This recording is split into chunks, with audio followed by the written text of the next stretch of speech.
સુરેન્દ્રનગર જિલ્લાના લીંબડી તાલુકામાં આવેલ રાણી તળાવની અંદર ગંદકી સાથે ગેરકાયદેસર દબાણો જોવા મળી રહ્યા છે. તેમ છતાં તંત્ર બેસીને આ તમાશો શા માટે જોઈ રહ્યું છે તે સવાલ ઊભો થાય છે. આ બાબતે ખાસ કરીને વાત કરવામાં આવે તો લીંબડી શહેરમાં દોલતસર અને રાણી તળાવ આવેલું છે, જે ખૂબ જ રમણીય હતું. અત્યારે આની વિપરીત હાલત બની ગઈ છે, કારણ કે આ બંને તળાવ ફરતે ગેરકાયદેસર 10 ફૂટથી પણ વધારે બાંધકામો ગેરકાયદેસરના કરવામાં આવ્યા છે. તેની સાથે જ હાલ આ બંને તળાવમાં ગંદકીનું સામ્રાજ્ય સર્જાયેલું જોવા મળ્યું છે. આ બંનેને નગરપાલિકા આંખ આડા કાન કરતું હોય તેમ જોવા મળી રહ્યું છે. એક સમય એવો હતો કે આ બંને તળાવના પાણીનો ઉપયોગ લીંબડી શહેરવાસીઓ કરતા હતા.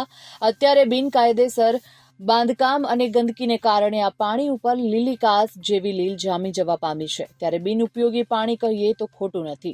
તંત્ર ચૂપચાપ બેસીને આ તમાશો જોઈ રહ્યું હોય તેમ લાગી રહ્યું છે. તંત્રની આ ગેરકાયદેસર બાંધકામમાં મિલીભગત હોય તેવા અનેક સવાલો ઉઠી રહ્યા છે.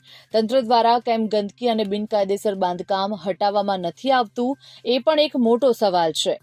પ્રજા દિન પ્રતિદિન પીસાતી જાય છે અને ક્યાંક ને ક્યાંક એવું પણ લાગી રહ્યું છે કે પ્રજાને પીસાવવાની આદત પડી ગઈ છે. હવે જોવાનું એ રહ્યું કે આ આદતમાંથી માત્ર તંત્ર દ્વારા કોઈ કાર્યવાહી કરવામાં આવે છે કે પછી આ લોકો આ તંત્રની આવી જ આદત લઈને બેસી રહે છે. Bureau report, Gujarat 5 news.